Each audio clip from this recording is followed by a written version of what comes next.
Yo, what is the deal, What's nation? happening? What's happening, man? What's going on? We are back. We're ready to go ahead and bring another five shows. So, without further ado, let's hit it.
Infamous Raider Rundown. Appreciate you, my guy, Cheeto Linus.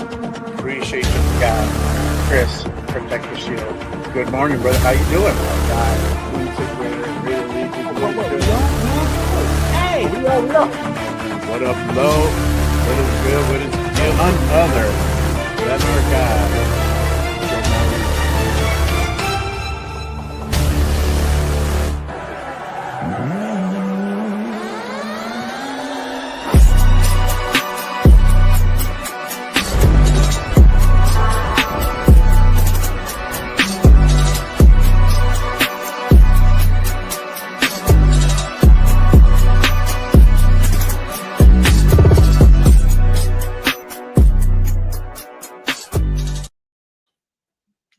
Yo, What's going what on, man? What's is happening? up, Raider Nation? Salute to everyone already here. Welcome to another installment of Good Morning Raiders. We're your hosts. I'm Jay Raider. This is my guy, the Raider Rundown. Back again, like the dynamic duo, to bring you another fresh episode with very, very special guests this As morning. always, So, man, yes, we keep it sir. rotating, man. We keep it rolling as we do every Saturday with fire guests and another one this weekend, man. So make sure everybody tapping on that like button. Appreciate everybody for waking up, man, and tapping in with us, man, on the dry season, as you know. Yep, exactly. It is the dry season, but hey, we're still making fire content nonetheless, Yes, for sir. sure. But yeah, man, let's go ahead and get into it. We have a lot to talk about. Um, really quick, let's go ahead and give a quick shout out to the chat. Everybody already here. Shout out to Paul in the building. Good morning, No, brother. no. Appreciate you tapping in from Bakersfield. Uh, hopefully you were at the summer kickoff. If I didn't meet you, I'm sorry, but hopefully we get a link up soon. Shout out to Jeffrey. Appreciate you pulling up, my guy. Frank Weber, what it do? My guy Dixon Sider, what it do, brother? Thanks for pulling up, my guy. Willie Wayne, what it do, What's brother? going Thanks for on? pulling What's up. going on? My guy Space Beast in the Space building. Beast. Hey, What's man, the man. Hey, haps, you bro? see it, man. Hey, There you courtesy go. of Space Beast in the building, man. Appreciate Oh you, big yeah. dog. Good looking for sure. Shout out Man, you to not fucking Andrew in the lying, building. dog. You know Yeah. you just not fucking lying, dog. It's Hey, hot. it's hot over here already, bro, and I'm a little bit I'm in the Southwest, so Bro. it gets spicy over here for sure. This Um, shit right here, bro. This shit hotter than an undercover cop in the club, motherfucker. This shit is bad, bro. I'm telling you, this shit is bad. Terrible. terrible, man. I know I gotta turn on my AC pretty soon. I'm waiting. But let's go ahead and bring out our next guest. You know this man. He has a show with our guy Chris Protect the Shield. They do their Raider Nation roll call, and then also they do their weekly wire as well. So let's go ahead and bring out none other than our guy, Dub Raider. Appreciate you, my guy, pulling up. What it Man, do? what's going on, How you Big doing this Dub? morning, man? How's it going, my brothers? Thanks for having me this morning. You know, Hey. I am I'm very happy to be here. You know, I was excited since Jay, we met in person finally at summer kickoff. Yep. You know, I had this jotted down on my calendar, ready to rock. Told my kid, don't bother me for the next hour and a half because we're gonna be busy. Yes, sir, man. Hey, you already know what time it is, man. Of course, love what you do with the family, Chris, and all that, with the weekly wire. But I really love the roll calls, man. You know what I mean? Just putting the spotlight on all the Raider Nation, man, and some of the guests you didn't have. And I love the way, you know, you go about it, do it in different settings and all that, man. So you be doing your thing, man. Definitely respect to you. Thank you. You know, I try to accommodate for everybody, and you know, not everybody's the same. So, Definitely. Yeah, if you guys haven't done so, make sure you guys head on over to our guy's channel. I have his link pinned down below in the description. Go ahead and give him a quick sub. Again, he does his show with Chris Protect the Shield, and then you also have your Raider Nation roll call that you do on your own as well. So, fire content coming from our guy here, Dub Raider. So, and then of course, as for us, make sure you guys also go ahead and hit the like and subscribe button on our channels as well. Just costs you nothing. It's free, totally free. So make sure you guys tap in, turn on notifications, because we do have fire guests coming up the next 5 weeks. I'm all booked up for June. I'm already booking up July. So we are a hot item at the moment. We're working. We're gonna bring in really cool guests on. So that is in the haps. So let's go ahead and go into the show, because we do have a good amount of things to talk about today. Obviously, we have week 2 of OTAs. So we're in our second week of OTAs. Yep. Lot of some news that came out of it. Not a lot, but some news did come out of it that we're going to go ahead and start tapping into. But really quick, let me go ahead and share some videos of OTAs that I already have kind of bookmarked here. Let's see. Here we go. All right. So,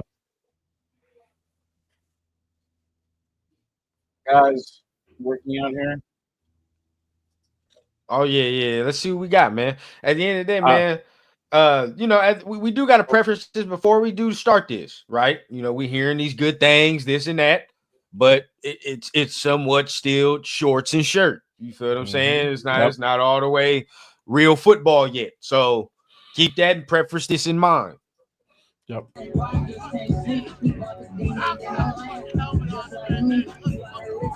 Got our guy Max.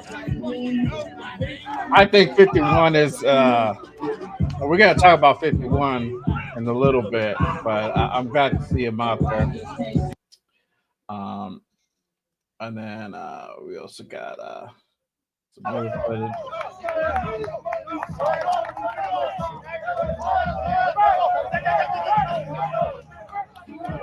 Good energy. You see Colton out there. Look, Colton is there. You feel me? Yep. That's nice. Did Wilkins show up?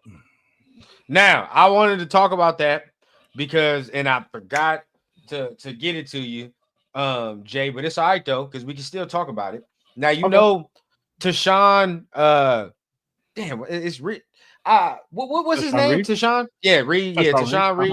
And Ted Wynn, right? You know, they have their podcast, and they speak about it. And, you know, Tashawn is there.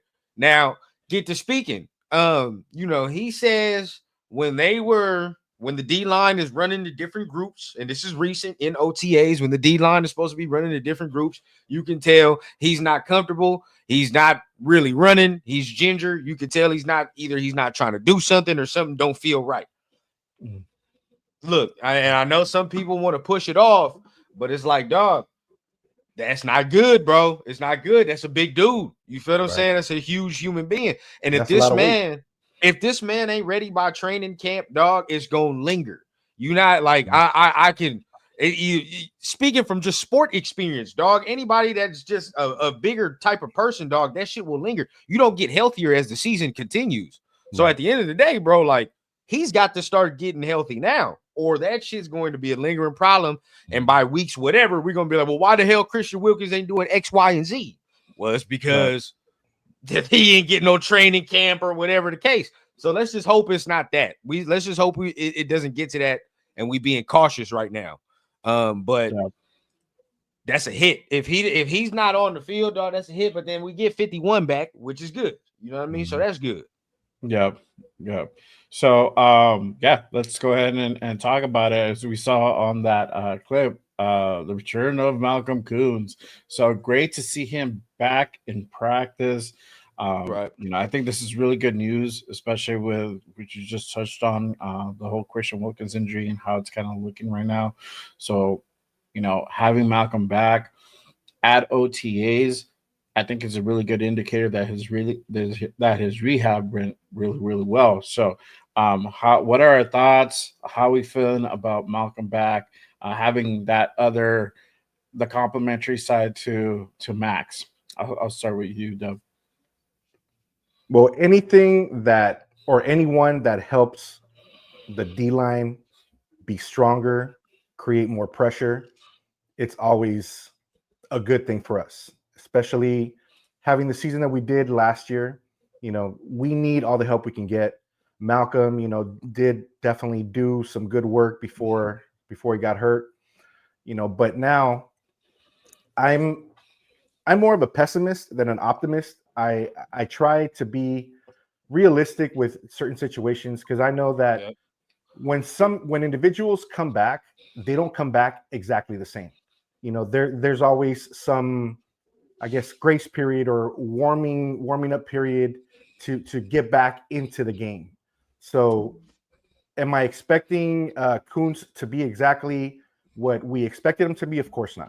You know, there's going to be some time, you know, but I do definitely feel that the defensive line is going to get a lot better, you know, because usually all the pressure is based on Max. They try to cover him. So I think Koonce is definitely going to get more opportunities, you know, as long as he stays healthy. And that's the key thing with the Raiders.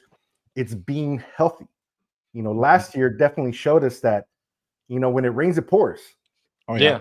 You know, and it was a horrible thing to watch, you know, because I'm pretty sure you guys were the same as me.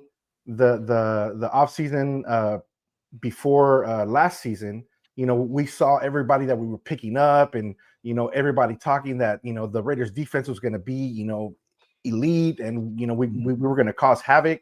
And then what happened? Injury, injury, and then what happened? We became a mid to low team when it came to defense. You know, so now when I hear stuff like, yeah, Malcolm Koonce is back, I'm like, that's great, but that's just it. Let's not get overly excited. I'm happy that he's back. I'm happy that you know he's going to bring his abilities and his strengths back to the team. But I'm still weary. You know, I'm not trying to get too excited. I feel that. I definitely feel that. For me, I'm happy he's back for sure. You know what I mean? It's definite that, but you know, I've said this for I don't know how long. We have to get that season from 2 years ago. Those 8 games that everybody hangs their hat on, that has to be there for 17 games. Definitely. So far up to this season, it's like you're speaking like different code. It's like you're speaking some type of nasty language when you say this, but he has not given us a full season of that. Right. It's not negative to say that. It's truth. It's truthful. Fact. And at the end of the day, bro, like we have to see that. Not only do we have to see that, we need to see that, bro. Like this team is all dependent on that D line. I've been telling people that. Hey Jay, how long have I been telling people that? I'm gonna say it till the cows come home, bro, till the season starts, dog. Yeah. If this D line is not good, we are screwed, dog. We're screwed. We don't have the horses and hogs in the second and third level right now. It's question marks in the third level. It's a bunch of rookies and unproven motherfuckers. We know what the linebacker is. At the end of the day, bro, like this D-line has to eat. Right now, I'm already weary because one of the main pieces on that mug is not practicing right now, right? So that's already one where I'm like, shit. And now here come the next one who's coming off a major injury, which at the end of the day, I'm glad he's back out there, but there's no ifs, ands, or buts. There is no grace period given to Koonce, dog. Like he has to perform. There is no other way. Or somebody else gonna have to do it. That's just how it's gonna have to be this year. Because again, if Max ain't eating, if he ain't eating, dog, if we don't get one of these rookies that we drafted to eat, like it's all for naught. But I think it's all hindered upon how Max and Koonce play. I think that's how it's gonna go. Them two gonna have to set the tone, and then everybody else gonna follow suit. Yeah, facts. For me, I'm happy he's back, but like you said, this is his prove it year, so he has to perform. That we have to see something from him, and and like you said, it's almost dependent that we have him on the other side, right? Especially if Malcolm's not going to be. I mean, especially if Christian's not going to be available, either later in the season or at some point something happens, or hopefully, God forbid, the injury gets re-aggravated or something could possibly happen. We definitely need that presence on the other side, right? And kind of still touching on that, Christian Wilkins subject. We'll get into it a little bit later too, but luckily at this point with the trenches, we do have options, right? We went out and drafted Taka Hemingway, JJ Pegues, so there is some backup into that D tackle position, right? And we'll go ahead and kind of chop it up, and I'll get you guys' take on possibly going out and acquiring another D tackle, veteran D tackle, for that insurance for Christian Wilkins in case he's not able to go ahead and start the season, or he's not able to make another season. But I mean, I'm glad he's back. Hopefully we see a lot of good stuff from him.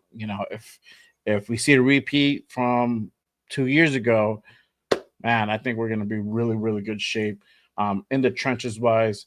But also, like you just touched on, Run, that secondary, right? So we have some questions now. I'm going to go ahead and bring up this part, and I touched on it on my show on Thursday. I have a little clip of DB coach Marcus Robertson on the DB room and kind of what he assesses so far on what he's seen at OTA. So let me go ahead and pull that up real quick. There we go. All right.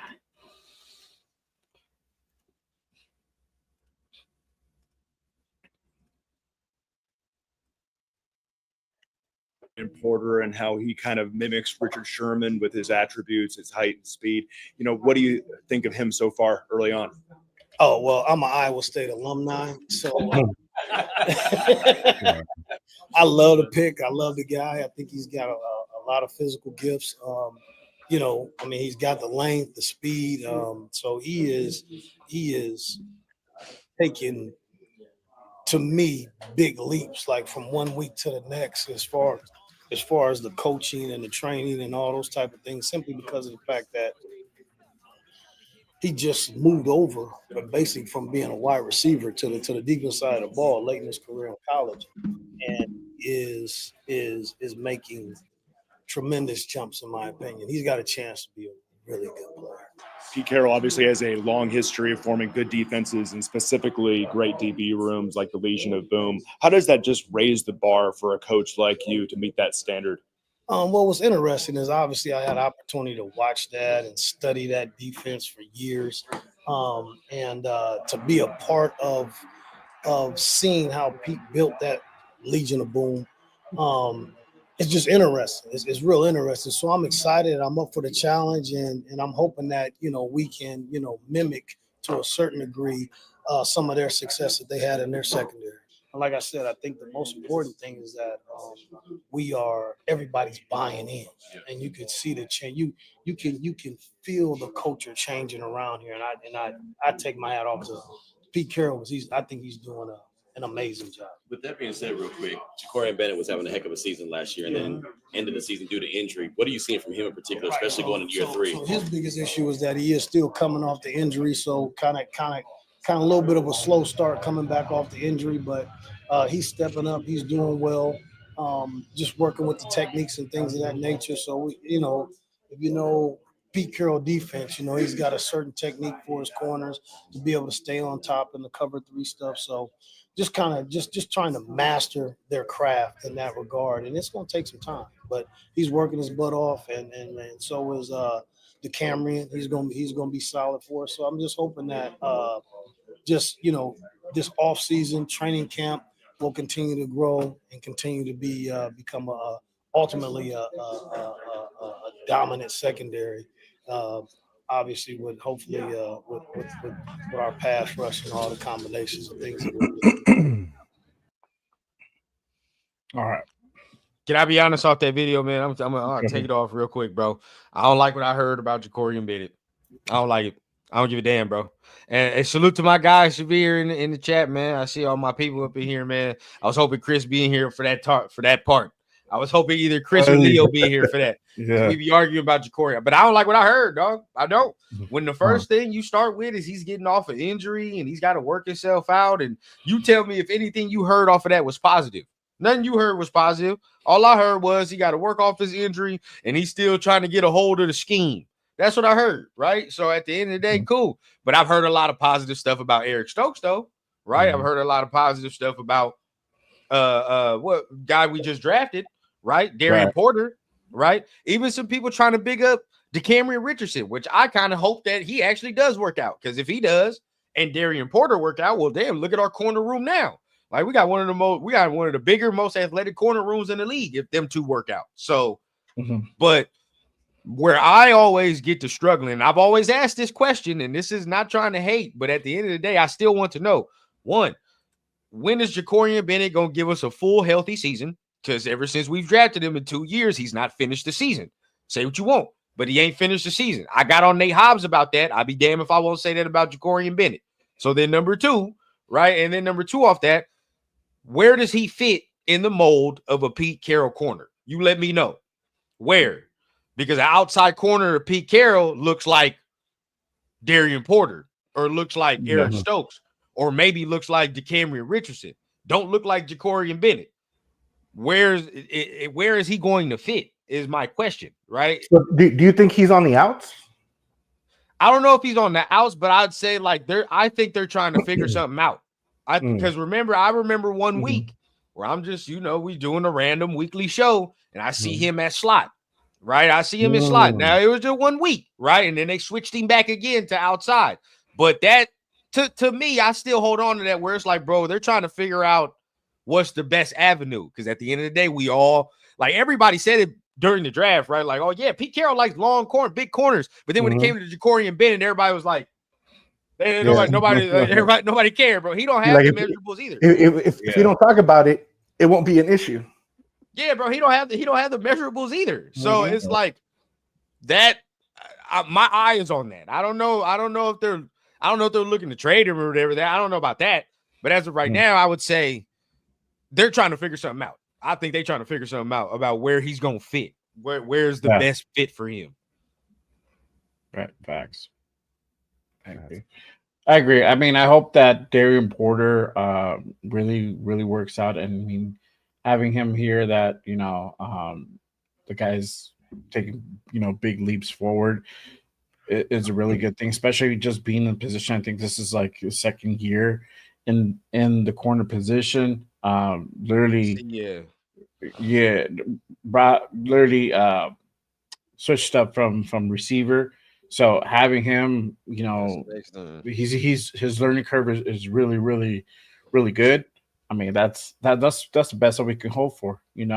I would love to see Jacorian be healthy for a full season and really, really, really take possibly a CB1 position. Because if he doesn't, I mean, we're gonna be in trouble for real. I think that for him personally, and I want to get Dub take on that. I think that dream of him being CB1 is dead. For me, it's dead because we got Darian Porter now. So for me, and looking at Darian Porter, knowing that he's only played 2 years of corner, seeing that athletic skill and seeing where he's at, like, no, I'm not even trying to just gas him up because he's a Raider dog, but like if he actually gets it together, he has like top 10 corner athletic ability. Oh, yes, he really does. It's not trying to gas him up because he's a Raider. Like, there's no doubts.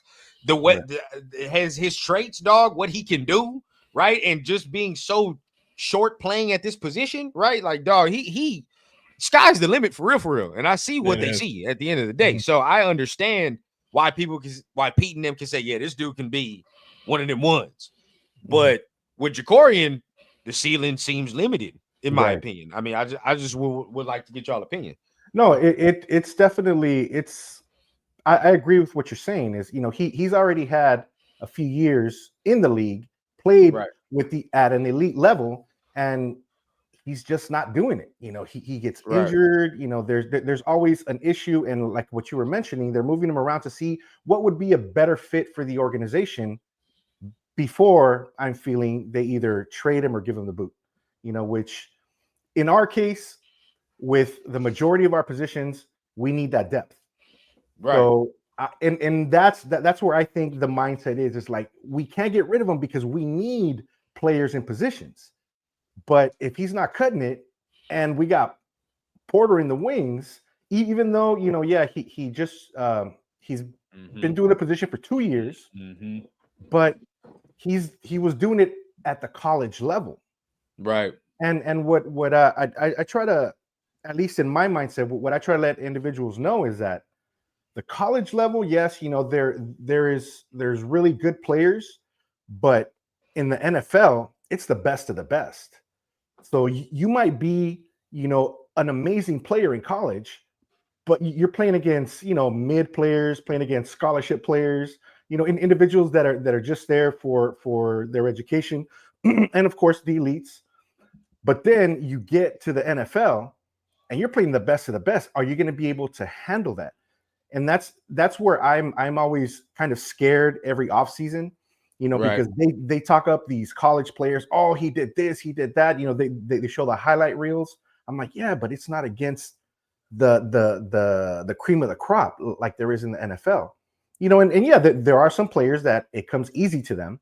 You know, they are ballers, and when they get to the NFL, they kick ass. But I'm always very skeptical about situations like that. So I'm hoping for the best, you know, that we're able to keep both of them, that we're able to utilize both of them, you know, that they stay healthy, you know, more importantly, you know, and that, you know, we can have success with both of them on the team. Right. Yeah, for me, I'm agreeing with Severe, man. I think he's got to go to slot. If it's Jacorian Bennett, he's got to go to slot. That's where he fits to me in the Pete Carroll mold in defense. Like, it's like we have all these big corners. It makes no sense, right, to have all these big corners, right, and then you're just gonna play somebody that's not as big on the outside, and the skills are comparable. It makes zero sense. You can't say, oh man, well, you know, JB is fast, so we're gonna put him on the outside. Well, so is Eric Stokes, and so is DeCamerion Richardson. They're both fast. So then what's the difference, right? There's no difference now. And we could say, yeah, we like what we saw last year, but last year was a different scheme. We know that this scheme now this year is different, right? Coming in with Pete Carroll. So then he has to change that. So we just don't know. I think the fit is probably for the slot for sure. I think that's where he should go. Now, this is my problem, though. We've already seen him getting injured, and in the slot requires more physicality, right? So you're going to have to tackle more. And we've already seen him getting injured on the outside. So getting in on the outside, now you got to go to the inside. We'll see how that goes right there. But for me, the corner room is just question marks. I don't think anybody. I'm not sitting here like, oh man, this dude's not good. I'm not sitting here saying that. It's more along the lines of saying like, I need to see how it's gonna go. I'm already of the mindset of saying like, I think Darian Porter can grow and become one of them guys. but the growing pains is going to be on display, Mhm. starting it off, right? I'm not even going. I'm already of that mindset. We got to go now. New England, we got to see what happens. But if everything ends up shaking out, he got to see Stephon Diggs week 1. For my first task in the NFL to see Stephon Diggs, it's not no easy feat. I don't care what nobody tells me, bro. It's not. Yeah. So you got to do that. Chargers, I don't think they really have no receiver that I really care about. Nobody that's going to strike no fear into my heart. You feel what I'm saying? I mean, he don't got to deal with Lad McConkey, but as the season continues, he's got to see some receivers. Like he's got to see some guys. Shit, we go to Washington immediately. He's got to. Oh, yeah. There's no hiding from it. You feel what I'm saying? He's got to see either Terry McLaurin or Deebo Samuel, one of the two. Right? You feel what I'm saying? So as the season continues, bro, he's gonna get a lot of tests as it goes. I'll be imploring people, bro, just let him get through the growing pains. He's playing one of the harder positions to come into the league and understand. And it's only year 3 of him playing it. So Right. we'll see. But I think we'll see flashes, though. I'm interested in DeCameron Richardson or Eric Stokes. Because again, if they can get DCam playing a certain way, bro, our corner room looks different. They're both 6-something, 6'3", run a 4-3, right? Like there's not much you can do with that. Like you're gonna have to fit the ball into tight windows. And look at our safeties. You know, our safeties are huge too. So then look at the whole secondary as a whole, bro. They're all damn near 6'3", 6'4", and run out and jump out the gym. Freaking Giants. We would be crazy. Bro. We would have a crazy ass secondary if he ends up working out. If Eric Stokes ends up working out. So my hope is for one of them for sure. Yeah. For me, I don't know if Porter becomes CB1 this year. I think that's definitely it's in the way. I hope I'm wrong. I hope I'm wrong. I hope this kid just balls out and really dials in this position, right? And gets up to speed. And like you said, I mean, he got his test right off the bat. There's only maybe that Charger game that's really want to have a little bit of a break, but it's literally Patriots, then Chargers, then you got Commanders, literally perennial contender. Gotta get that right off the bat. Yeah, you got to get that. So he'll be tested for sure. So I'm glad to hear that he's progressing. He's starting to go ahead and really get that position dialed in. I mean, if Jakorian, if it's really going to be him in the slot, I mean, it's going to be. I feel it's going to be a little bit tough for him, especially with his injuries and his injury history. So we'll see how that kind of works out. But I really hope that the secondary really does well. Right? I think at this point I could say just well, unless we go out and get a veteran presence or somebody out there that really can go ahead and take charge. And I just looked at the schedule again, not even to cut you off, but damn, God, you got Stephon Diggs. You get a break for week 2, but then you got Terry McLaurin, and then you got to see Roma Dunze and all them with the Bears after that. So, bro, that is tough. That's tough. Yeah. It's trial by fire. Trial by fire. And I think going out and drafting this kid at 3rd round, I mean, it says a lot. So you have faith in him. They see a potential.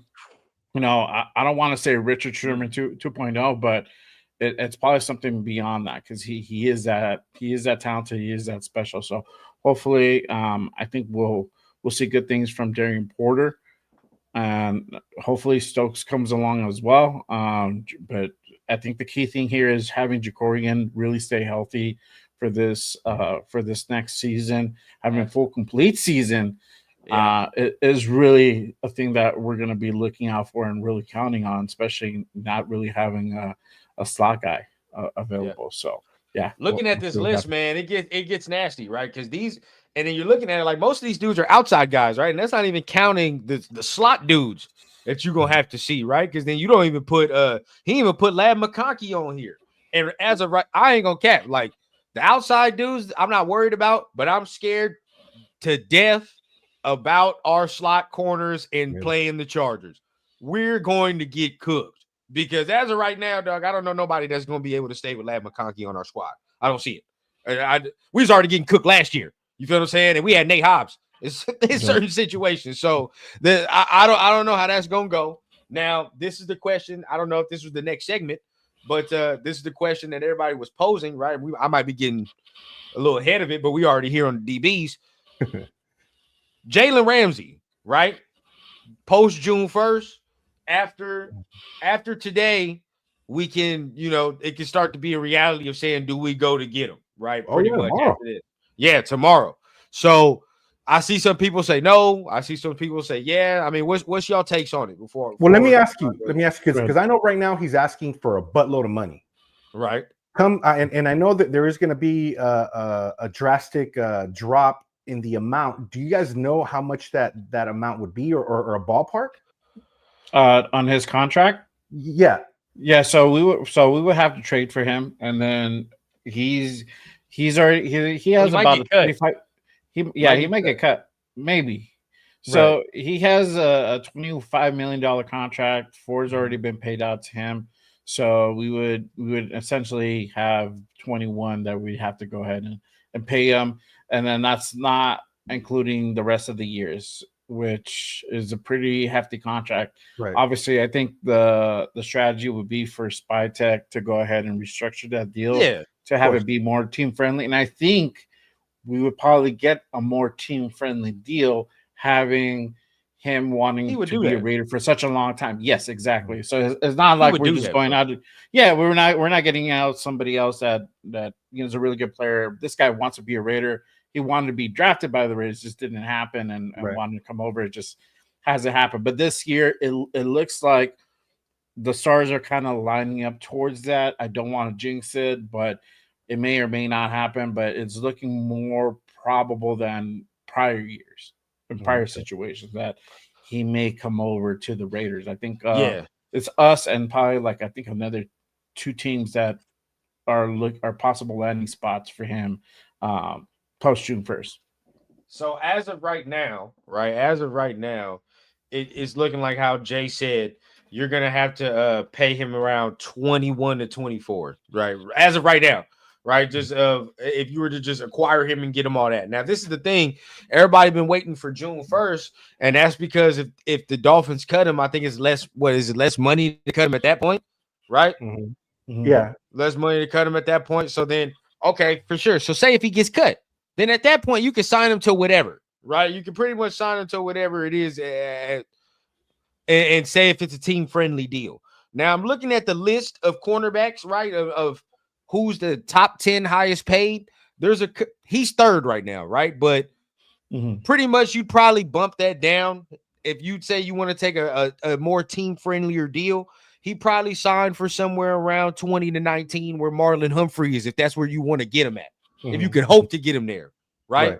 But either way, I'd still do that because I know. Do you think he would do that, being that he's always wanted to be a Raider? Obviously, we're not a contending team just yet, and he knows it's going to be a few years until that actually occurs. And being that he's on, maybe I don't want to call it the back end of his career, but he already has some years in. Do you think he would have that patience to do that, or does he have a I need to win now mentality because I don't have too much time left?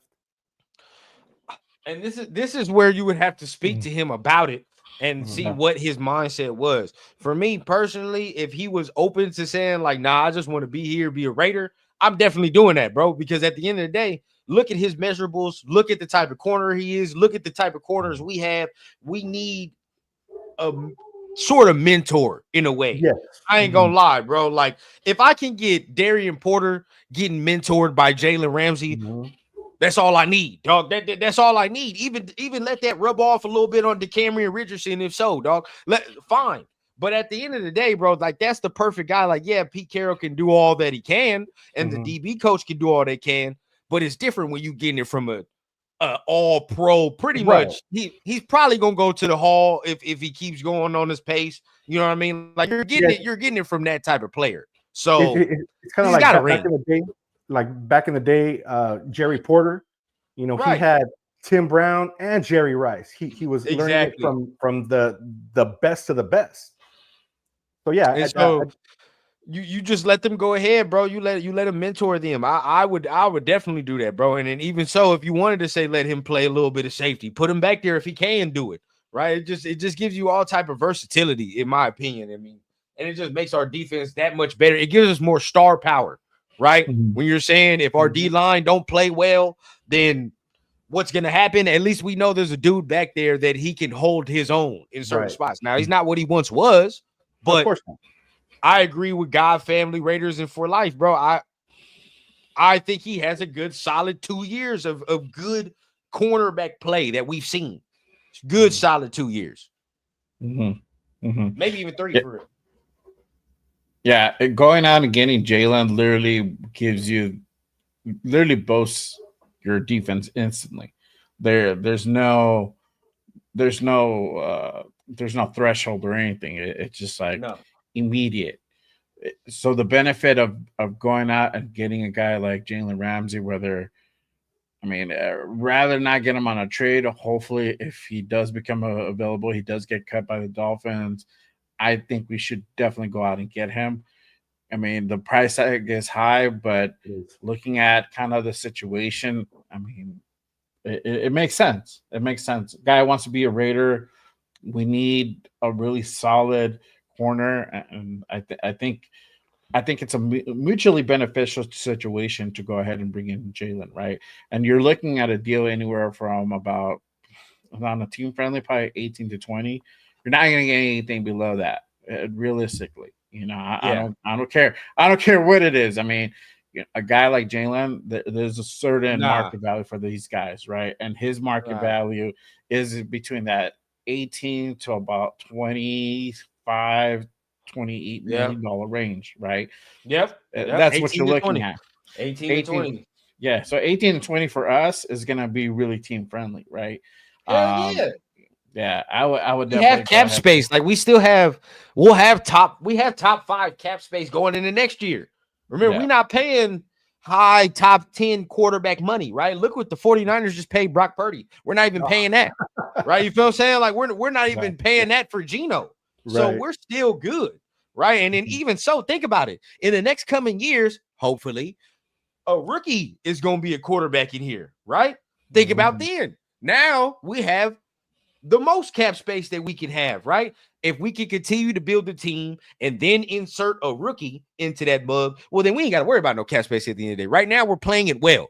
All of the contracts we've had so far, everybody we've signed has been smart contracts, smart extensions, even AJ Cole, and we'll talk about that, but smart, right? Like, I just think if we were to get Jalen, it's not going to be one of those things where, oh my God, bro, they signed this stupid ass amount of money and now we're sitting here, we're stuck. Like, I don't think there's going to be anything of that. Yeah. Shout out to my guy, Raider Jeff. Yep.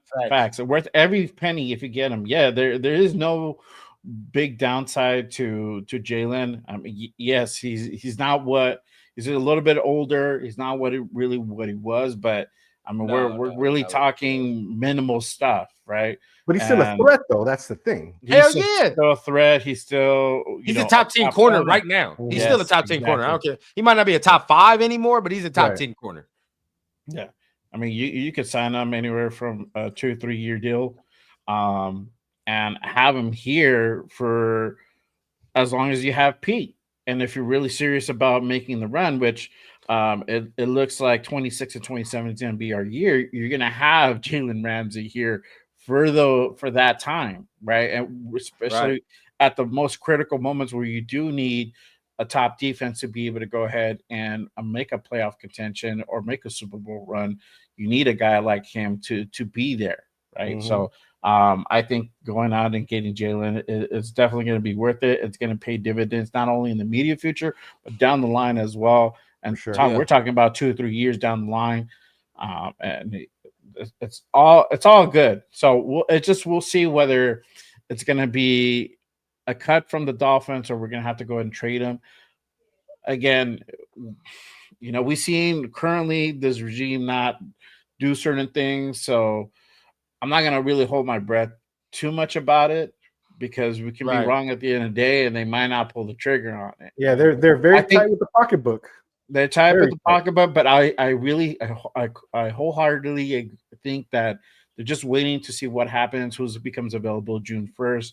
So it might still be a possibility for Raider Ramsey connection to really actually happen. So Hopefully, yeah, man. Hopefully. yeah, I would love it. yeah. So kind of moving over to the other side of the ball on the flip side. Let's talk about the pressure that we had a couple of days ago, Chip, on Genty. I have that clip, so let me go ahead and pull that up. And I mean, Ashton is as talented a back as, as a young guy coming in the league that I've seen. He's really special. His ability to sustain runs after contact, his contact balance is kind of a really rare quality. He's got a low center of gravity, and I think it's tough to get him down, and normally the first guy doesn't. And and you look at all of the tape of his games last year, and it didn't matter who he played, because they obviously played the Mountain West, but when he played the Oregons and he played the Penn States, you look at how he performed in those games, and I think sometimes you get caught up in just looking at the numbers. But I think it was like 35 missed tackles he created in the Penn State game. Now Penn State's defense, we played against them; they're outstanding. That was a little bit different league for Boise at that time, but not for Ashton in terms of what he did. So excited to see him. It's different, obviously, as we know, during OTAs because it's not tackle. We're not taking guys to the ground. I don't think he'll get tackled until we get to our first preseason game. But I'm really excited. The one thing about him is he's a really quick learner. He also had experience there with Dirk Cutter was his offensive coordinator in his last year. Dirk's been a longtime coach in this league, been a head coach in this league, and is a really, really good football guy. So he came in with a good basis and understanding, and so he's done a great job. He really, really excited to work with him. That's I know everybody on the offensive staff was excited when Spy made that selection. all right. So that was Chip talking about Genty, right? And I think the key thing here is obviously he's progressing, but we're not really going to see really any major action until preseason where he actually gets tackled. So they're really making sure that they conserve him. I honestly think we probably wouldn't even really see him probably until the second or third game of the preseason where he'll probably take some snaps. Just to make sure that this guy is really taken care of. But what are you guys' thoughts on Chip talking about Genty? Go ahead, Dub. We'll start with you. I'm sorry. Go ahead. What are your thoughts on Chip? You know what? I'm initially the whole situation with Chip and Ashton Genty kind of rubbed me wrong because the whole position. I'm like, if this dude has done this for X amount of years and he's had success, why are you making it a situation right now? When there hasn't even been a preseason game played, you haven't seen what the positive or the negative, is going to be, But at the end of the day, he's an individual with years of experience, that knows ball, that's seen it, both at a college and at a professional level. So to a certain extent, I have faith in Chip Kelly, but at the same time, I've also heard a lot of negative things that he's brought forth, against players, and players talking really bad about him. So I really don't know how to feel about the situation because obviously this is a different team. There's different leadership, different players, and you can't base how can I put this? You can't base a particular instance that happened in the past to occur again right now because, again, different leadership. He has different bosses, that I know they're not going to allow him to do anything negative towards the players. They have a particular plan for the team, for the players. And I'm hopeful that whatever he's doing for Genty and for the team, it would be a positive effect and there would be no negative ripples in the future.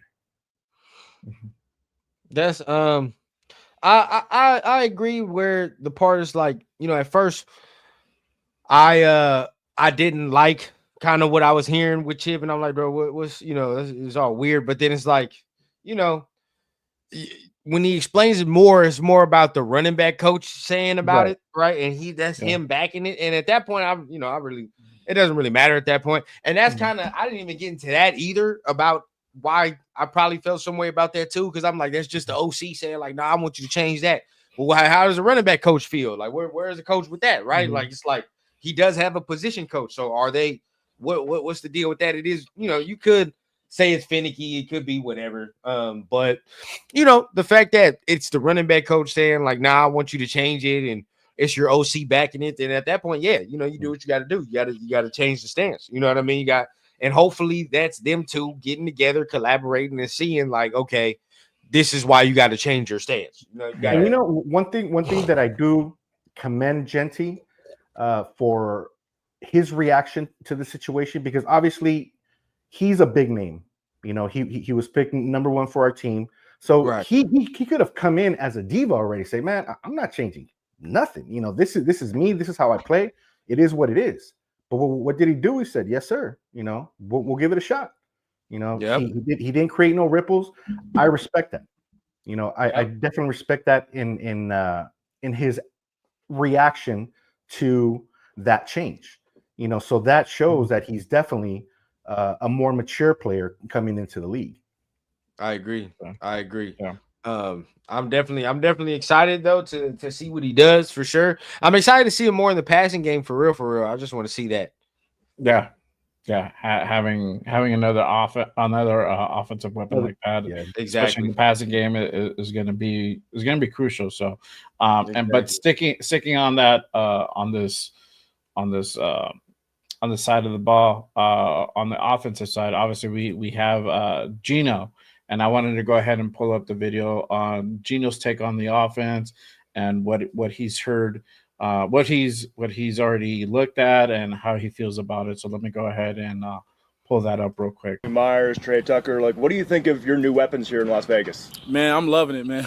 They're making my job tremendously easy to be out here with these young, talented players, man. I think we have a really good team, a really good, array of weapons, and just a bunch of different guys that can do a lot of great things. And so, obviously Brock is who he is.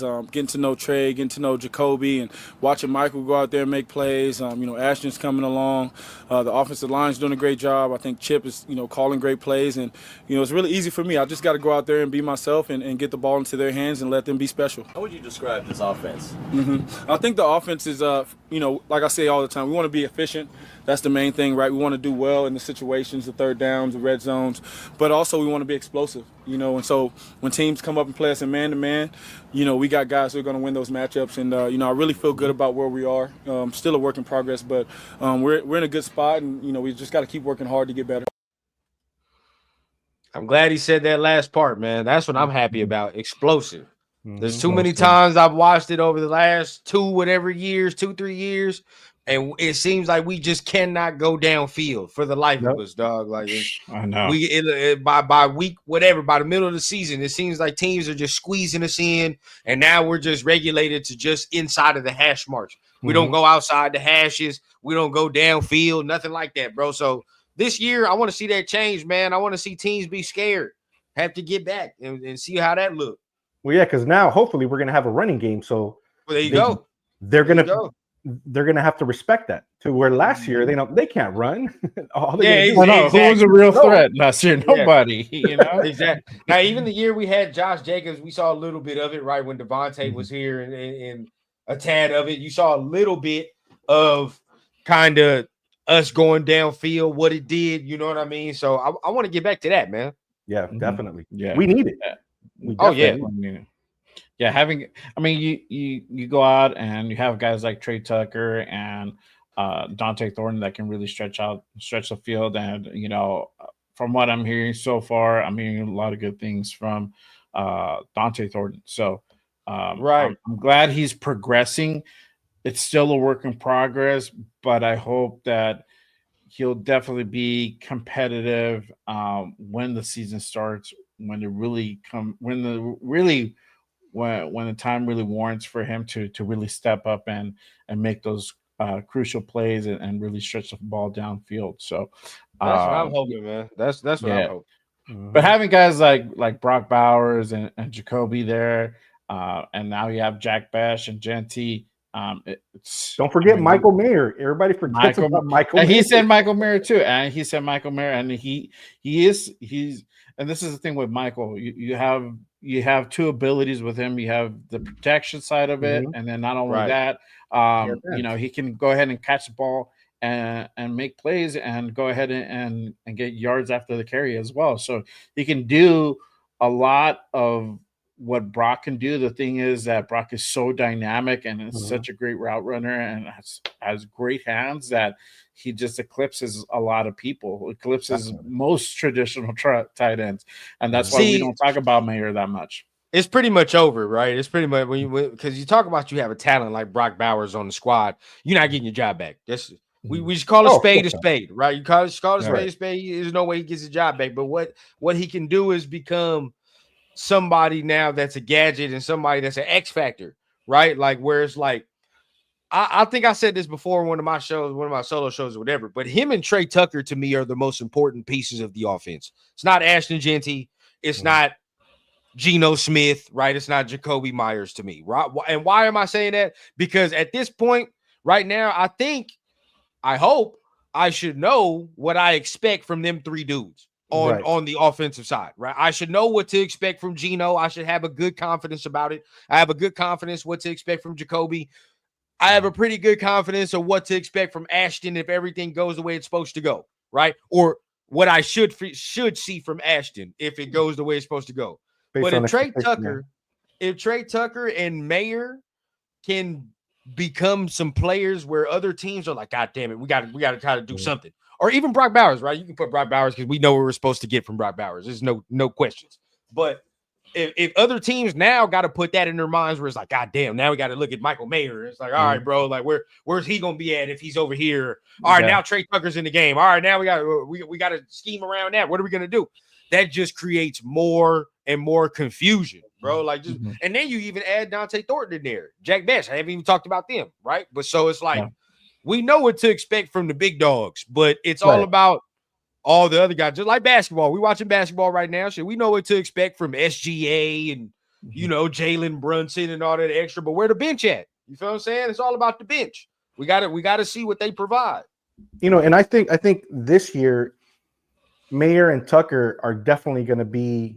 They're going to have their opportunities because they're the ones that are more than likely going to end up being open. Because the coverage is going to go to all the big names. So this is when they need to shine because they know like, okay, who am I going to cover? Let's say if they run a 2 tight end set, am I going to cover Bauer or am I going to cover Mayer? Like they're going to go after Bauer. So Mayer needs to take those opportunities. Tucker, the same thing, with the wide receiver position, so this is when we need these guys to show the reason why they were brought into the league. They need to show up and show out. And we didn't even talk about Geno. I mean, you got all these guys, and literally Geno's out here putting, our division and most of the league on notice, saying, "Hey, you know what? You can go ahead and try to cover as a man, but we're going to go ahead and beat you." You still have, let's say they do cover, but you still have Geno that can go ahead and make plays on his feet. And that's a great thing. Is he going to do that all the time? No, he's not. But you have that ability. He's done it before, and there's that option. There's that option. There was a clip that I didn't play it, but there's a part where Chip says, you got Geno, where literally he had that game-winning touchdown versus the Niners last year. He has that ability to make plays on his feet, and that's another weapon that you have. So our offense is really starting to take shape. But I wanted to go ahead and also get Jacoby's take on Geno, and this is what he had to say. And I'm going to go ahead and so far with Geno. Cool. Geno a dog, man. I like Geno a lot. It's been real fun seeing the way he spin it, seeing the way he go about his business. He beat me in here every day, which is cool. Like he know all the play calls, so when I mess up, he can help me out. Like he a nice vet to have around. So I appreciate Geno. What has it been like working with Geno Smith, in terms of just the way that he throws, his kind of mannerisms? What have you kind of taken from him so far? He a vet, honestly. I think like, I truly mean that, and I feel like this is the first time where I've had it in a minute. Like I had Tom for a year, like that was a cool experience, but like having Gino, it kind of bring in a sense of stability, if that makes sense. Like I said, he know what he doing. He show up the same every day. Like his personality seem the same every day. I haven't seen him have a bad day yet. There you go. That's the key word there. Stability. I wanted to play that part. Yep. For everybody who talks about having AOC here, having him be the guy, it's having a guy like Jakobi Meyer who's been in the league for quite a while. He's gone through the same shit as AOC. For a guy like that saying, hey, he brings that stability here, that says a lot. And so I'm glad that it looks like the offense is really gelling together and everybody's getting on the same page. That's what you want. So I'm glad to hear that from Jakobi. But you guys, let me know what you guys' thoughts on what Jakobi said here on Gino. Yeah, how you thinking, Doug? Well, I'm. It's great to hear that there is definite cohesion so early on. You know that they're at least politically, everything sounds nice. You know, they're talking nice. They're playing well. They're getting along. You know, my feeling is that I hope this continues to the regular season. You know, when they put on the pads, when they start getting hit, when there's opposing teams, you know, that they are on the same page as they are now and are going to continue to be. And it shows, you know, because when they start playing well, we start winning games. When we start winning games, more Raider fans show up and we start getting that home field advantage. We start getting that hype. We start getting that excitement and electricity. You know, there you go. And it's kind of like a yin and yang. You know, they give us good, we give them good back. They give us energy, we give them energy back. You know, and so far with everything that all the Raiders that you've put up right now have said, you know, it's good. It's positive. And that's definitely what we need as Raider fans and as the Raider organization. We need positivity. You know, and I just hope this continues, you know, and it gets better and everybody starts getting on the same page, you know, in an appropriate time. And the big one, everyone stays healthy. You know, they condition, because that, to me, I'm not going to lie to you guys, that's my biggest fear, is just players getting injured, because that has nothing to do with ability. That has nothing to do with, you know, with where you got drafted or how much money you're getting paid. You know, they're still human and they can get hurt. And we don't need that right now, because right now we're on an upward slope, you know, from I don't want to say hitting rock bottom, but close to it. You know, now we're working our way back up. And, you know, I think everything that they're putting out there right now, you know, it's a good sign. It's a good sign for the organization and for us as Raider fans. Yeah, I agree. My kind of two thoughts on it is like, one, after that press conference, it made me like Jakobi a little more, man. I ain't gonna lie, you know, just hearing him talk a little more, I see the mindset a little bit more. I feel like we got to re-sign him. I ain't gonna lie. I just, you know, I feel like he just brings a certain mindset that you don't see a lot, especially from that type of position, right? For that type of position where it looks like it doesn't matter who the quarterback is. It doesn't matter what the situation is. I'm gonna go out there and just do my job, right? Just find me. I'm gonna do my job, and I like that, right? So with Jakobi, and that's I said, you know, sometimes that, you know, even with a little bit, sometimes with the diva, it's okay, but just more times than not, I do like that type of mindset that Jakobi has. So I think we gotta extend him. That's number one. But number two, man, just now it seems like you got a steady presence, like you saying, man, just somebody that's steady, right? Like now you can come in there and be like, all right, I know what I'm gonna get from this dude. Again, we just talked about it, right? I know what I'm gonna get from Gino, right? So maybe there might be a couple hiccups here and there, right? But if everything is where, right. But if the line plays how they're supposed to play, if we run the right routes where we're supposed to run them, the ball will be there. right? Right. And as a player, sometimes, bro, just having that peace of mind right there is all the difference in the world. Think about it, like from the last 2 years to now. Last 2 years, like y'all was saying, you could be like, well, shit, I don't know where the ball gonna be. I just gotta make a play. You feel what I'm saying? I don't know. I don't even know if the play call that I'm running, I'm confident in. You feel what I'm saying? Because homeboy then got fired, or I was calling the plays, and now I'm running some other dude's scheme that just made this shit last week. So at the end of the day, bro, I don't know how confident I am running the scheme. Now you have Chip Kelly, you got Geno. So now it's like, oh yeah, bro, I know what he's calling. Like he done dialed this up. You know what I mean? Like Chip done dialed this up. All right, cool. Now I know if I run this route here at exactly 10 yards, I make my cut here, boom, the ball gonna be right here. I know what time it is. Bro, as a player, you take all that thoughts out, and now all you're doing is just boom, I'm here. That just adds more ticks of being able to put that quick twitch on somebody, right? And just play football. So I think now we'll be able to see a little bit more. And hot take, man. I think the offense is gonna be better than the defense this year. I ain't gonna lie. Definitely. I do. I'm gonna jot that one down. I think the offense is gonna be better than the defense. I kind of think the defense is gonna take a little step back, to be honest. It's starting to look that way, that the defense is going to take a little bit of a step back this year, especially having certain positions having a question mark at the moment, right? Middle linebacker, corner, we still don't know what's really going to pan out and look like.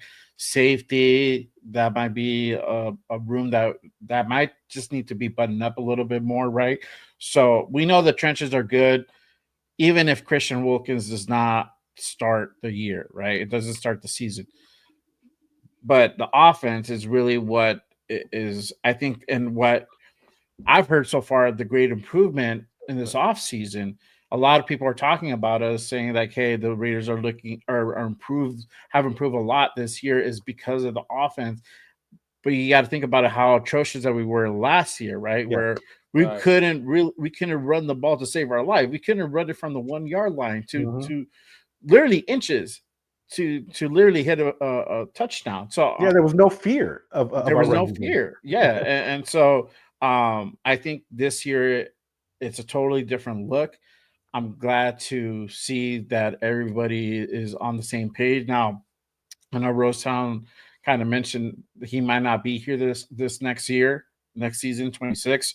I think he probably would be here because I totally forgot that he has a relationship with Brady. They played together for a season, and that does count. You just had Jacoby come off last season with 1,000 yards, 0 drop rate.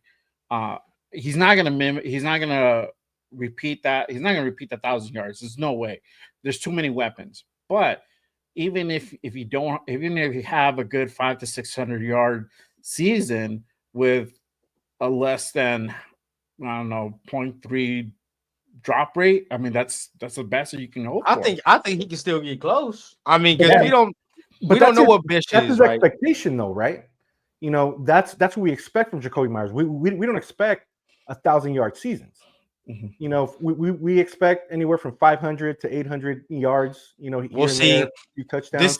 This is where I'll disagree. I do, because at the end of the day, if I'm going to argue, right, that we need a number one, but this is the thing, because I argue with Turf all the time. Shout out my guy Turf. He's always saying Jacoby is a low tier number 2 receiver. He don't even say number 1. He say number 2. Right. So if you're going to argue against that, you're going to say, I need him to get 1,000 yards like he did last year. Right. To prove again, he's a number 1. This year is real pivotal for him. Right. There's kind of and this is, I hate to say it, bro, because like always with the business shit, it sounds like you're hating, but like there might be a little bit of, well, we got to kind of see what it is with him in the front office, because he's only had technically 1,000 yard season in his entire career.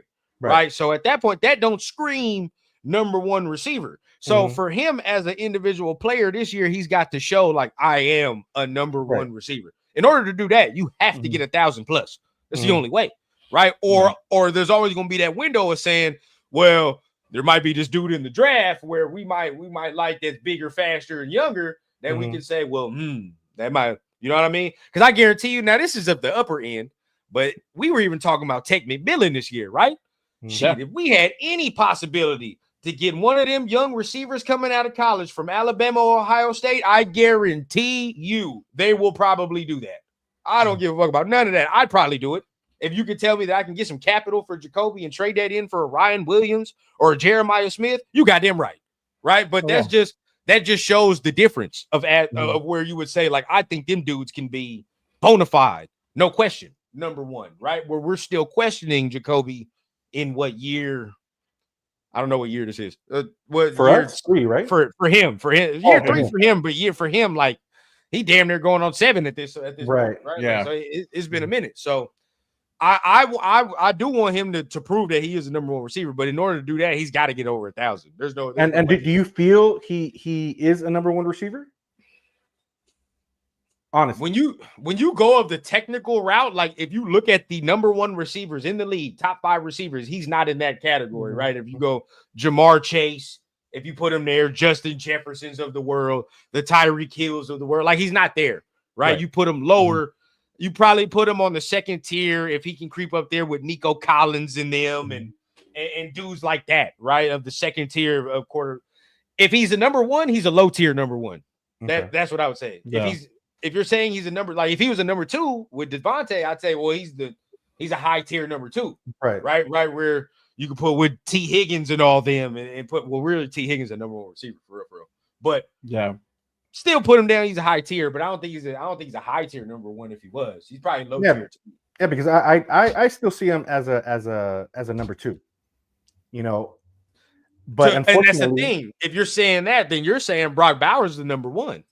Yeah, and that's the problem is that because we don't have that number 1, you know, he has to fill in those shoes until we either pick somebody up or we draft somebody next year. And that's the thing, right? You're always going to with him. You're always going to question the like, what can I get? You know, as far as the upper echelon, what's the ceiling, right? What's the above ceiling? Like you look at Jacoby, you can say, okay, the ceiling for that is whatever. And why do you think so many people are riding the Dante Thornton bus right now? Because the ceiling is crazy, right? If you can say, well, if I can just get this 6'4", 4'3" running dude to run crisp routes, well, shit. You know what I mean? Like, well, look what you have there. But at the end of the day, when you look at Jacoby Myers, you don't have, that's not that type of measurables, right? You just get steady, right? Yeah. Even with Jack Best to a degree, you get steady. And Turf opened my eyes a little bit, and it did scare me a tad. Right? When he did say, well, if you technically look at it, Besh and Myers kind of have the same type of game if you look at it, right? Like technically they do. If you want to say how they play the game, they play the same similarly. Besh is a little bigger, right? I would say Jacoby runs better routes, crisper routes, but it technically is the same type of game. So if you could say Besh has a good season, right, and he has a real good season, and you're like, okay, well, this dude's real deal. Could you see the Raiders saying, well, you know, I probably could get something for Jacoby or save that bread here, maybe try to get somebody of bigger name here, right, and say, well, I got Besh and let him go. Could you see them doing that? I don't know, man. Maybe it's a possibility, right? And in this league, anything is a possibility. Besh would have to have a good season for you to do that. He would have to have a phenomenal rookie season. And we have to have a good season for you to do that. Really impress everybody on his route running, you know, because we know what he can do. Yeah. He can catch the ball, right? Yeah. The dude can catch the ball, but it's really what you do to create the separation and what you do after the catch. So if he really continues on his yards after carry and really gets big gains or is able to break away from tackles and really put up the numbers as far as touchdown wise, I think that might be a possibility. But on year 1, I think we're going to see solid performance. Yeah. On year 1, I think we see solid performance from him and just kind of, he goes through the motions of really learning what it is to be a receiver in this league. Yeah. I think Jacoby sticks around for a little while. That's my opinion. Yeah, that's my opinion. I think he sticks around for another 2 seasons here with us in 2026. I agree. 27. I agree. And just kind of see how that plays out. He wants to be how he fits. Yeah. You know, more important is how he's going to fit our offense. because as good as he can be, if he doesn't fit, and other players start excelling, they unfortunately got to show him the door. Right. But right now, the way we sit, better to have some than none. Better to have mid than nothing. Right. Especially after last year. Oh, definitely. I would take this all day, especially because we know Jacoby is not going to cause any waves. He's not going to be an issue.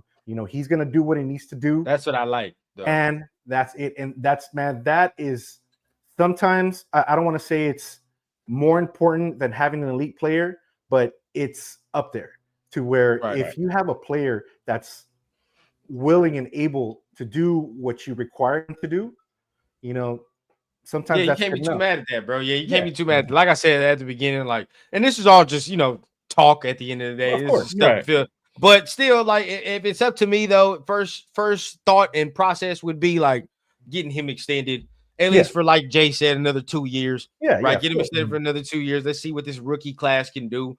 Maybe we have a chance to get something else up in here through the draft or whatever, right? And then we'll see how that extends. But as of right now, he's our best receiver right now, and he's our veteran. So I definitely do.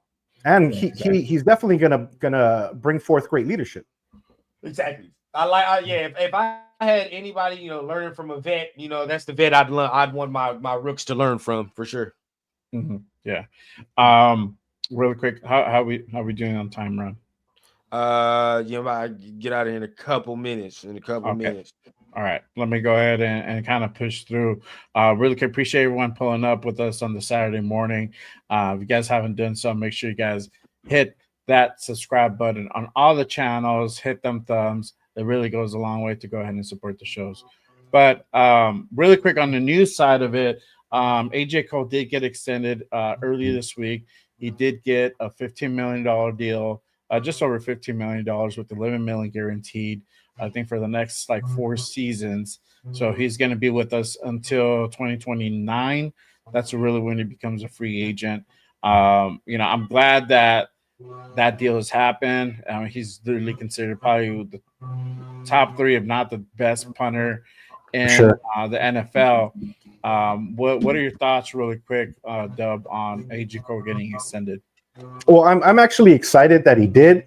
I was surprised though, because it came out of the blue. All of a sudden, AJ Cole got re-signed, highest paid punter, and I was like, okay, where did this come from?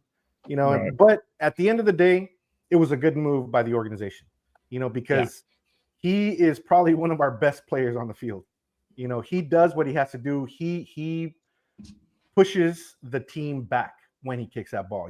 He has some amazing punts, and I think it was definitely a good move by the organization. Surprising to me, but I think it was great that they did re-sign him and we have him for the long term. Yeah, for sure. 100%. That's where I'm at, man. Just get him for the long term, man.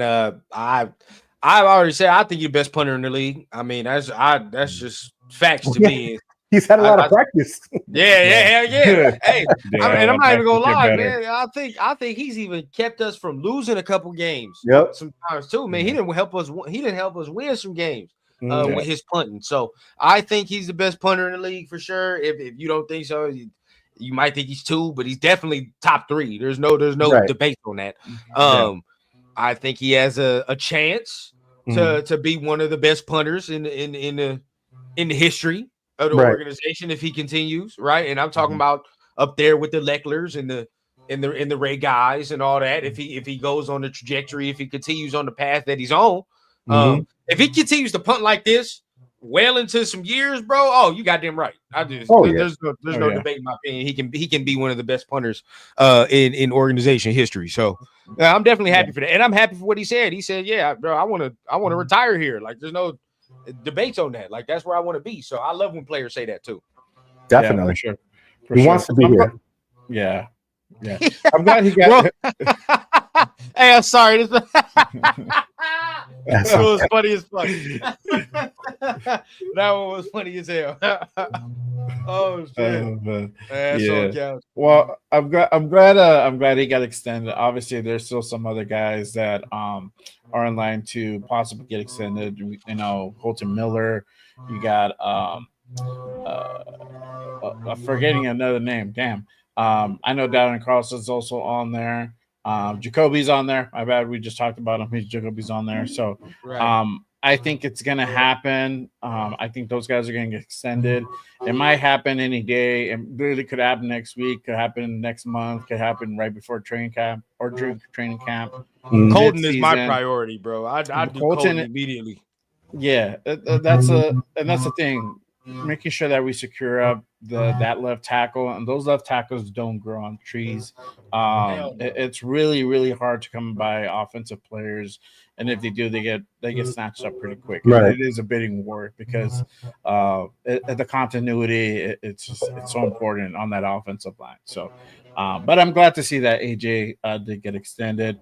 And then obviously this is one of the topics I didn't want to bring up. June 1st cuts, literally tomorrow, June 1st. So is there anybody you guys think that would possibly be cut by the Raiders that's not going to be part of this roster anymore? Any key names?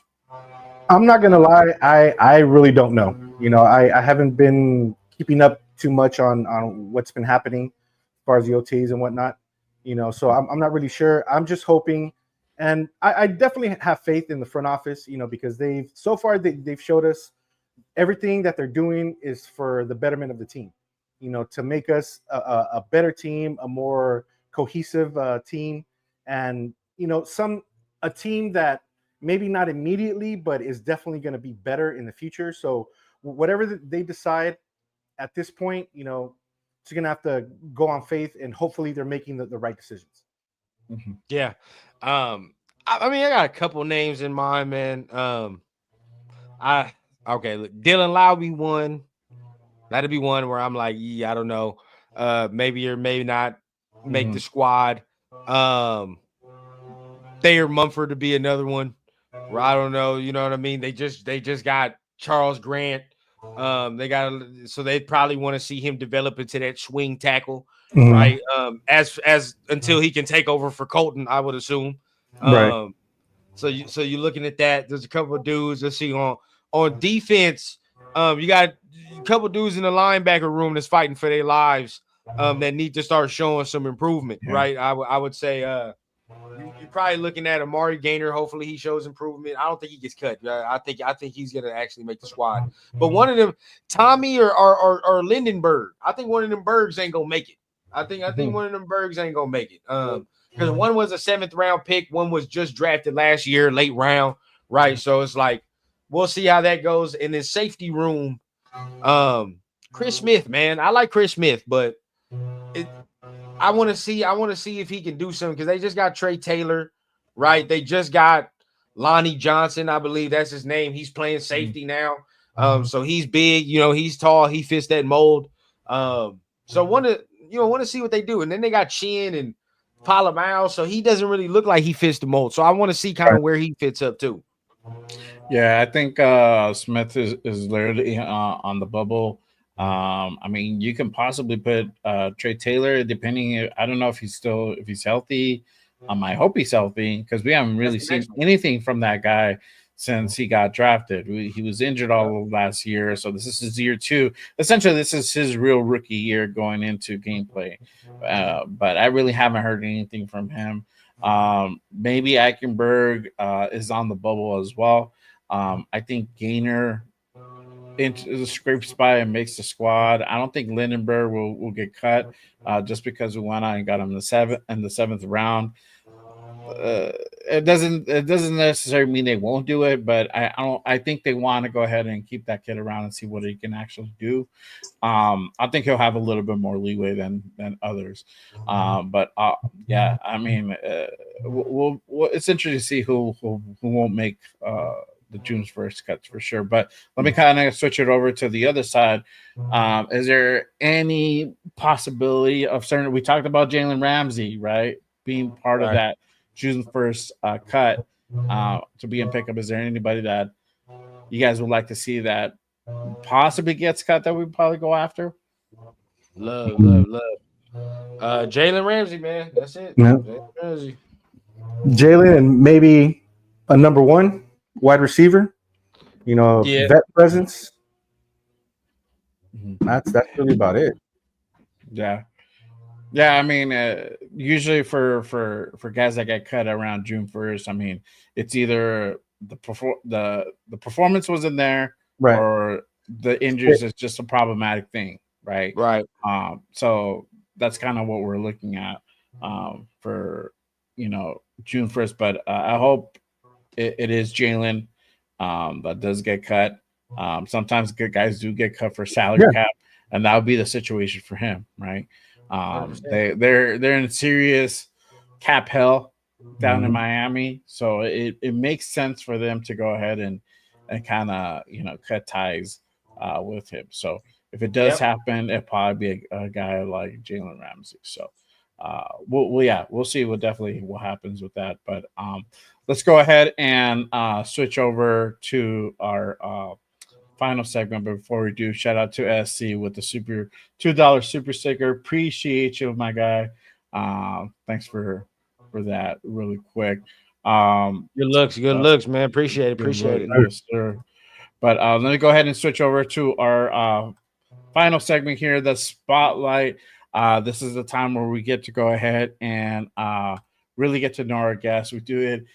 We've done it for the last few episodes. So on this week's episode, obviously we got Dub Raider here. So and we got to chop it up in Bakersfield, but let me go a little bit more kind of in depth with you really quick.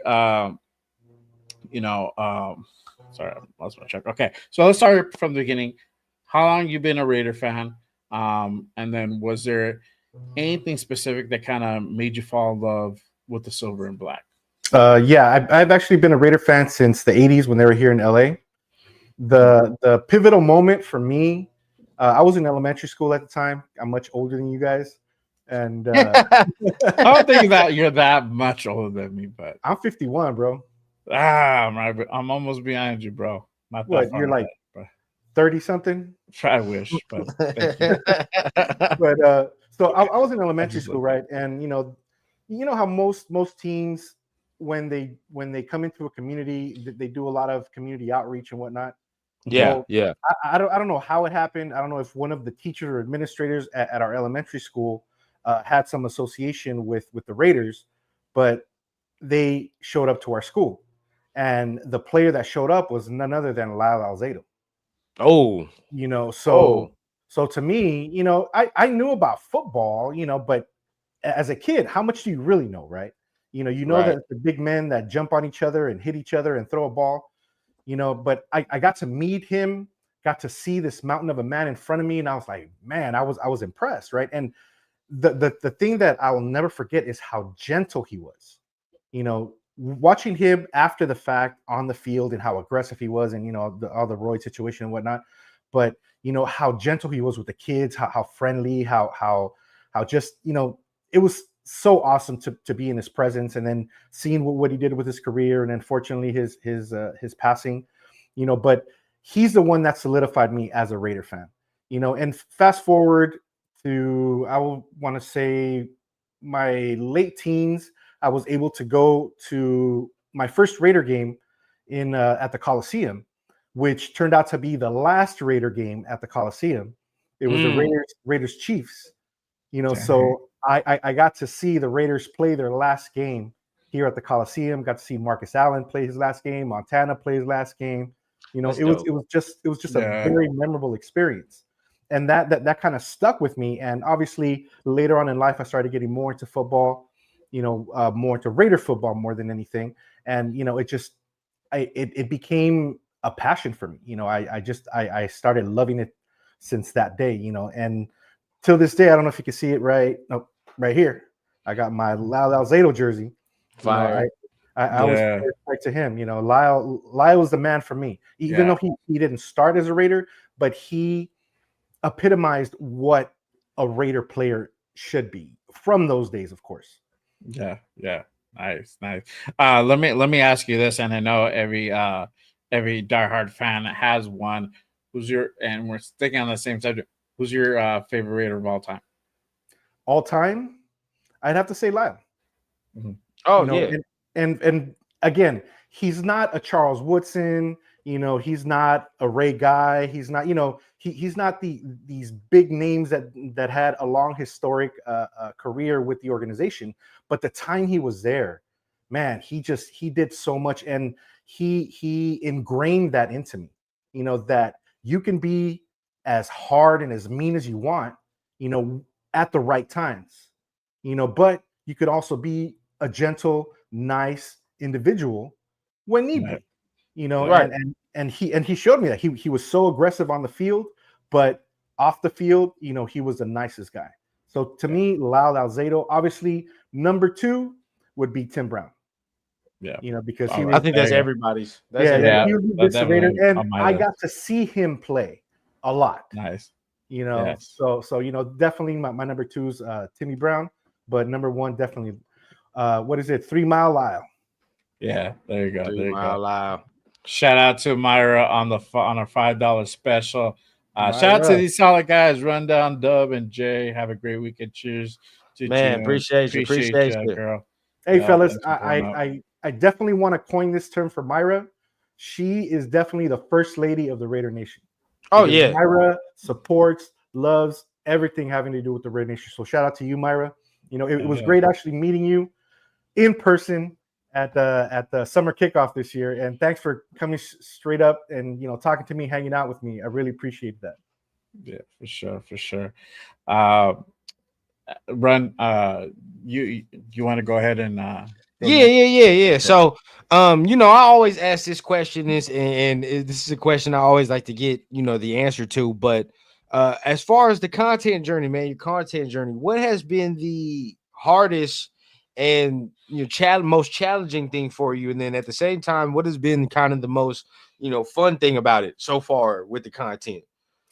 Well, the most difficult portion for me personally is that thing right there, the camera. Because, you know, I'm a very outgoing individual, but when it comes to people, to talking to people, you know, interacting. But when you're sitting in front of a camera, it's like talking to a freaking robot. You know, there's no interaction, there's no effect that you see. You That's know, real. so that was the difficult portion for me. But what I started doing is started thinking about it as not looking into a camera, but a portal into a conversation with somebody through the camera. Just like what we're doing right now. You know, my mindset changes. Instead of just focusing on the camera and just looking at it and trying to talk to it, I'm talking to you guys through the camera. So, you know, that took some time to get used to. What I love about content creating and you know, having these shows and whatnot is you guys interacting with you, meeting more of the Raider Nation that are like-minded, that do similar things, that have their points of view. You know, obviously we agree and disagree in occasion, but at the end of the day, we're all Raider fans. You know, and we're all doing it for the betterment of the Raider Nation. And that to me is my goal with everything that I do. That's why my tagline is for the nation, by the nation, because that's what we do. What we're doing, you know, at least in my eyes, I'm not doing it to get rich.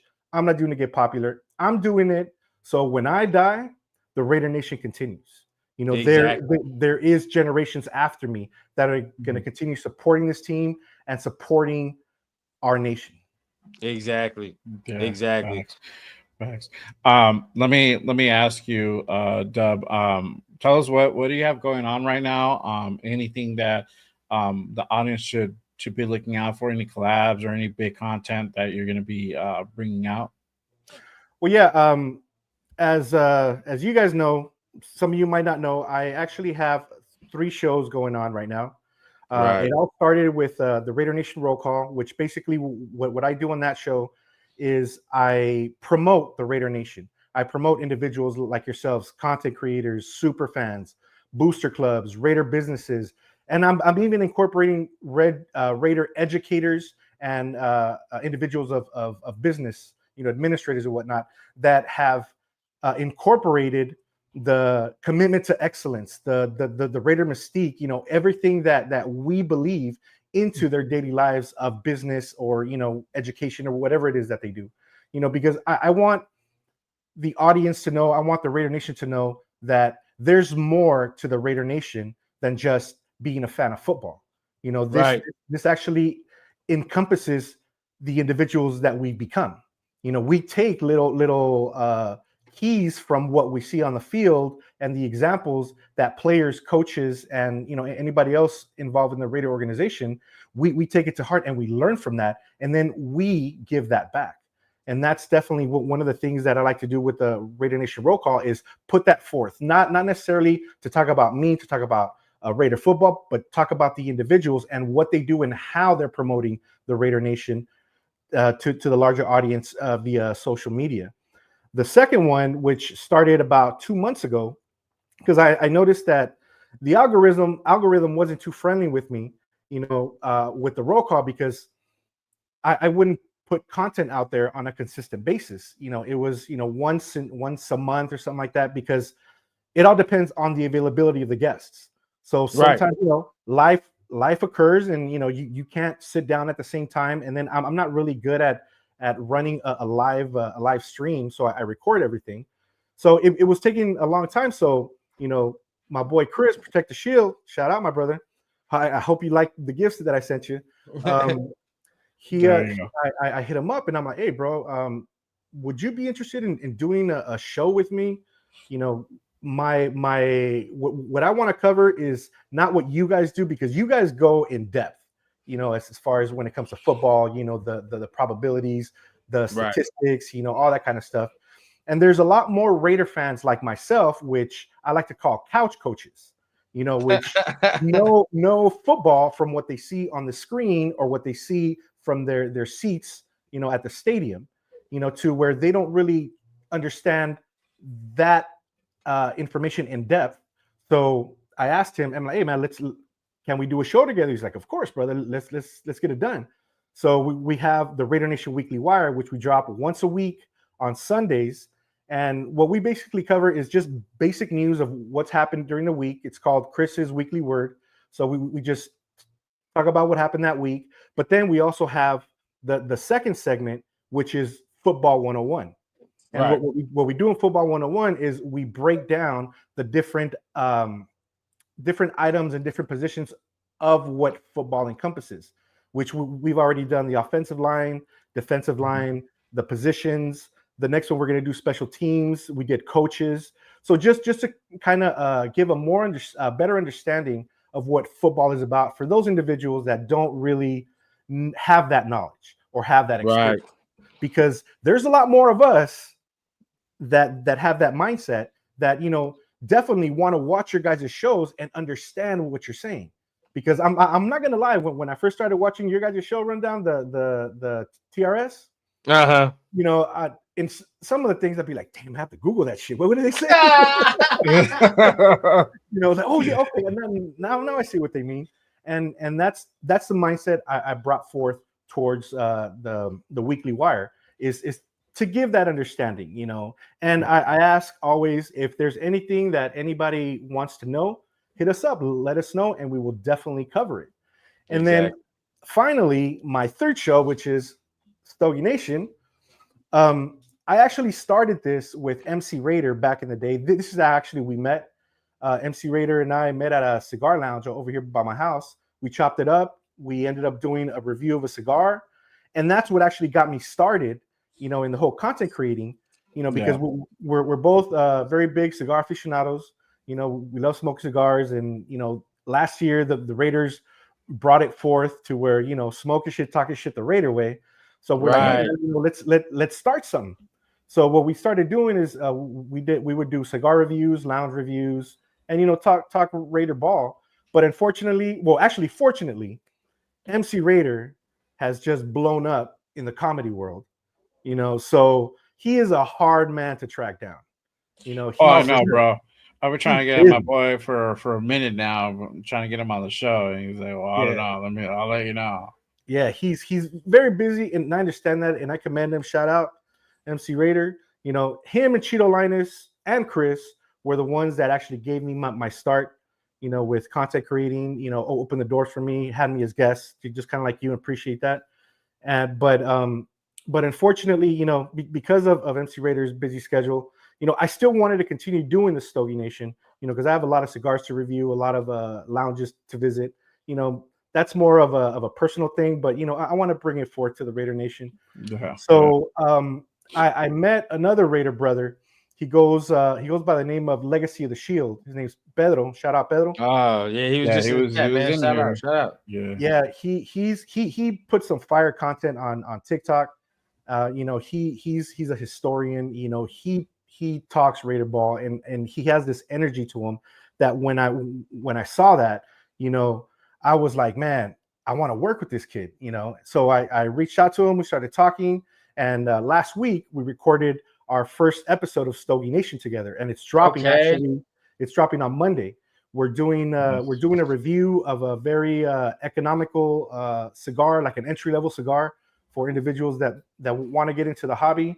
You know, we chop it up about the cigar, about its history, you know, about the process, but also talk a little Raider history, a little Raider ball.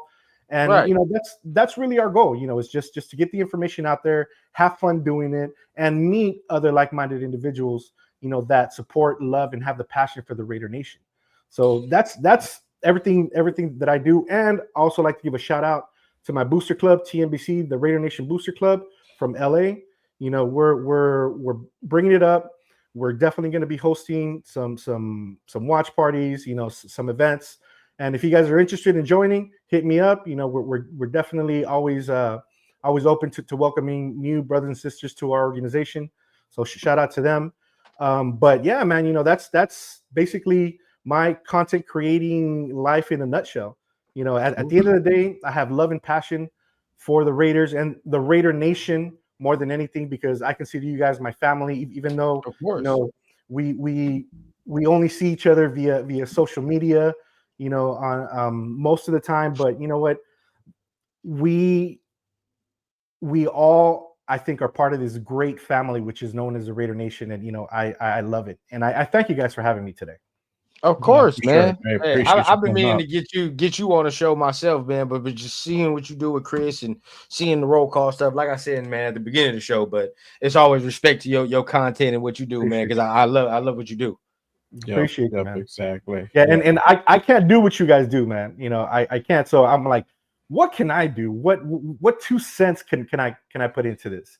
You know, hey, you definitely putting in 2 cents and then some, man. Definitely. Oh yeah, man. Yeah, for sure. Yeah, and fellas, don't think I forgot about you. I'm definitely gonna have you guys on the roll call. It's just it's all availability based. And right now, actually, I'm gonna interview Severe next.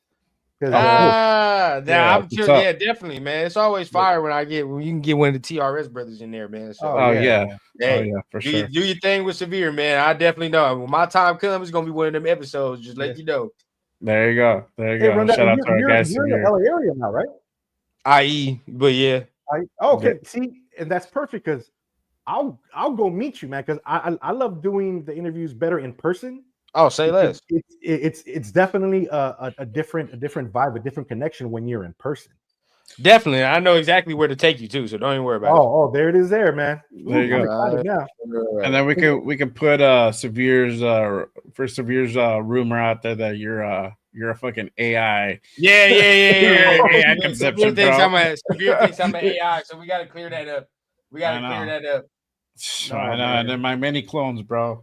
And then you got clones out there, so you feel me? Man, let me know where they at, because I'll put these dudes to work, man. Have them do some things around the house, watch the kids and shit. Like, you take one, I take one. Rotate on the schedule. Yep, exactly, man. I love it. Hey, but I appreciate you pulling up, Dub. It really means a lot to go ahead and take this time on the Saturday morning, chop it up with us, talk some Raider football. Looking forward towards this next season in 2025. Hopefully, we can link up on some games. And I'm gonna be out. Just so y'all know, I'm gonna be out in Phoenix. I'm gonna be at that preseason game versus the Cardinals. So if you guys, anybody's going, let me know. Hit me up, pulling up, and I will most likely be at the home home opener and week 2 in Vegas. I got the okay. I just got to go ahead and get them ticks real quick. We're gonna lock it down, but for sure. Yeah, man, it's gonna be a good one for sure. So I can't wait to go ahead and meet up and hang out for those games as well. So, but again, I appreciate everyone pulling up with us on this Saturday morning. Make sure you guys head on over and hit that like and subscribe button for all the channels. I have Dubs pinned down in the description below. For us, it's up on here on the banner and also on the description. Hit them likes. Doesn't cost you anything. It's free. What are you waiting for? Make sure you guys go ahead and tap in. Turn on notifications. We do have another special guest next Saturday. You guys don't want to go ahead and miss out on that one. Of course, we have our solo shows and the other shows that we do during the week as well. Turford Rundown is back. I love it. Sir. Yes, sir. You know, the connection will be back next week on Wednesday. I'm going to be on Monday, 5 p.m. with Raiders Unfiltered. So make sure you guys tap in for that. So we will definitely be seeing you guys again real soon. But other than that, that is it for y'all. We're going to go ahead and get up out of here. Again, thanks to our special guest, Dub Raider. You already know what it is. Hit the like, hit the subscribe button on all the channels, man. Tap in during the week. Feel what I'm saying? For all the solo shows, man, like my boy Jake said. Till then, man, you already know what time it is. We're going to tap in with y'all next week with another 5-1. Appreciate you, Dub, for pulling up as always, man. Thank you, fellas. Yeah, appreciate you. All right. So till next time, nation. Peace. Peace.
What up, Lo? What is good? What is none other than our guy,